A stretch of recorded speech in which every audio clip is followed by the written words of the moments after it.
This was a trip full of firsts. My first time ever spending the night on a boat. In fact, my first time ever being out on a boat so far out in the ocean that you can't see land. And perhaps related, also my first time ever taking Dramamine. It was my first time seeing free-floating icebergs the size of city blocks, and my first time seeing penguins.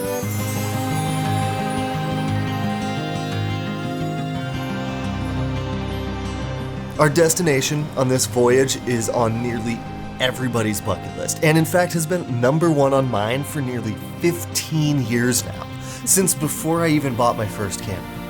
We are heading south, all the way south, to the icy yet vibrant, desolate yet beautiful continent of Antarctica.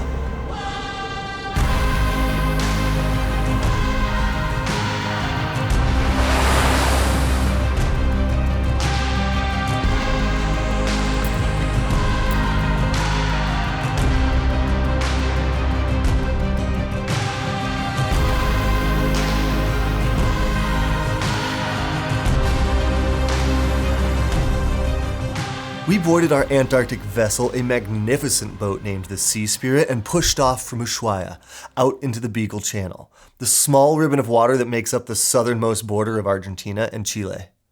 So named after the HMS Beagle, a ship famous for carrying a young naturalist by the name of Charles Darwin. We were treated to incredible views of the surrounding Tierra del Fuego mountains and a gorgeous sunset over calm waters, and the entire ship was out on the back decks enjoying the sights. We didn't appreciate it at the time, but this would end up being one of the last times we would see calm water for nearly a week. The stretch of ocean between the southern tip of South America and the northern peninsula of Antarctica is known as the Drake Passage, and it is famously one of the roughest stretches of ocean in the entire world. The transition from the calm waters of the Beagle Channel to the Drake Passage was immediate and dramatic, and I quickly learned that clear skies do not always mean clear seas. This stretch gave me an immense amount of respect for the early explorers of the world. Our massive modern boat made of steel was getting tossed around in what the crew was calling average conditions. I can only imagine how it must have been to cross in a full-scale storm aboard a wooden sailing ship like Shackleton's Endurance. After a full day of nothing but empty ocean and giant waves, I have to admit I learned a lot about myself. I do pretty well with motion sickness, but apparently I am awful at balancing. I was constantly walking into walls, and the handrails around the ship were the only things keeping me on my feet. And speaking of handrails, you can tell we're in for a tough crossing because the crew has placed sickness bags every 2 feet along every single handrail in the entire ship. I'm not someone accustomed to sitting still and doing nothing for days on end, even when there's literally nothing else to do, so I spent as much time as possible outside just watching the waves and seeing how many pull-ups I could do with my full camera bag, just generally killing time. On day 2, we began to see signs of approaching land. Suddenly the ship was surrounded by soaring albatross and petrels, as well as our first glimpse of Antarctic icebergs, brilliant blue jewels of the Southern Ocean.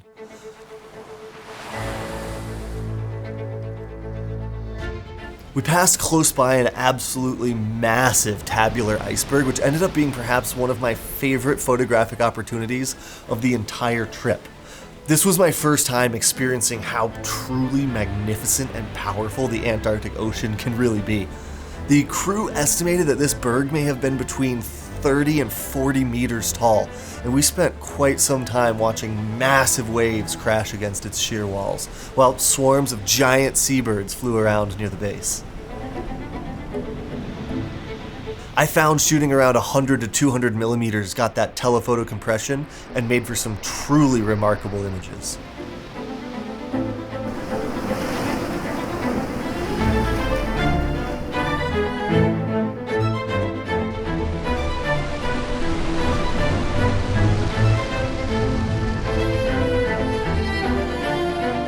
It is worth mentioning that right now Antarctica is under very stringent restrictions in order to stem the spread of the avian flu. On the nearby South Georgia Island, there have already been massive die-offs of penguin colonies from the spread of this virus, and so in an effort to protect the penguins of mainland Antarctica, we were required to scrub and sanitize all of our gear prior to arrival on the icy continent. And we sanitized our boots before and after every single landing. We also weren't allowed to crouch, kneel, or sit while on land, which does make the photography quite difficult, but it's a small price to pay to keep the penguins healthy and safe. Unfortunately, flighted birds like the Arctic tern will eventually fly from South Georgia to Antarctica, and so the avian flu will eventually reach these colonies, but the least we can do is to try and avoid humans being the cause of a catastrophe, for a change. The following day, we made our first official landfall in Antarctica, at Port Charcot. There was a bit of a learning curve for all of us donning our massive expedition jackets, life vests, and waterproof boots, but we eventually got loaded into Zodiacs and headed away from the Sea Spirit for the first time.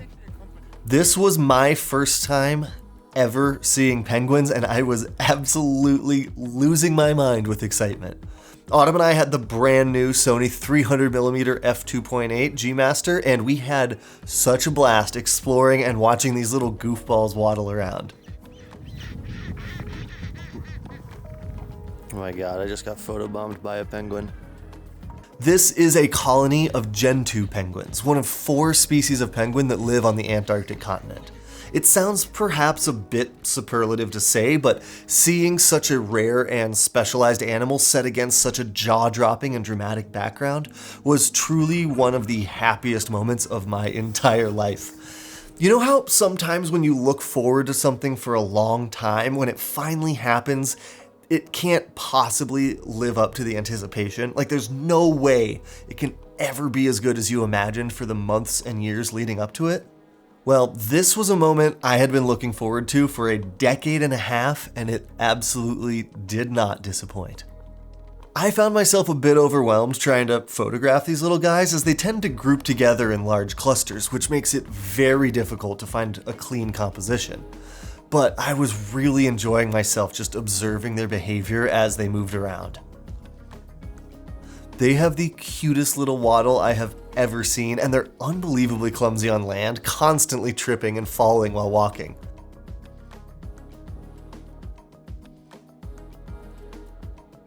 I had fun trying to pick out a few instances where the penguins randomly lined up with the surrounding landscape, and I ended up with a few photos I really love.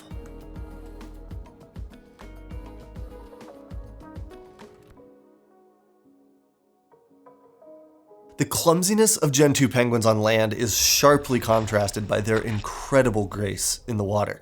They are extremely adept swimmers. In fact, they're the fastest swimmers of any species of penguin. And they'll frequently be seen porpoising. One of my favorite parts of this trip was in the Zodiacs, when you'd see a little group of penguins. Do you still call it a flock? Is it a flock of penguins? I gotta look that up. Anyhow, we'd see a little group of penguins swimming by as we were in the Zodiacs, just jumping out of the water in these little synchronized hops. It was just the cutest thing. That afternoon was spent at Petermann Island, a nearby Argentinian refugio that seems to be a mecca for nesting birds.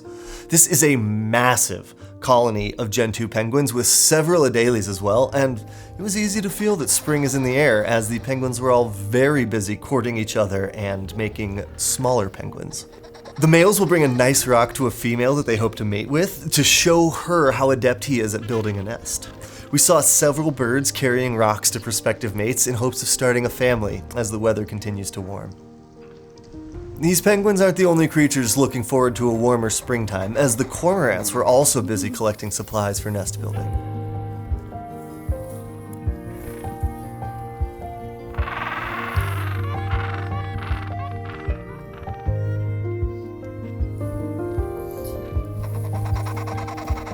I was charmed by how many different species of birds would happily coexist and share just a tiny plot of land. Survival is extremely difficult in Antarctica, and resources are incredibly scarce, so this example of collaboration over competition I found very charming. I am astonished at just how fertile, vibrant, and full of life an area like this can be.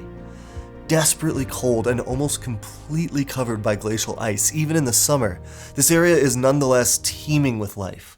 A veritable cacophony of living beings from the small to the absolutely massive and everybody in between.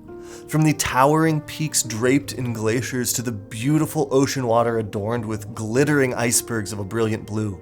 This was only my first day in Antarctica, but I already knew that this is a place that will be calling me back for the rest of my life.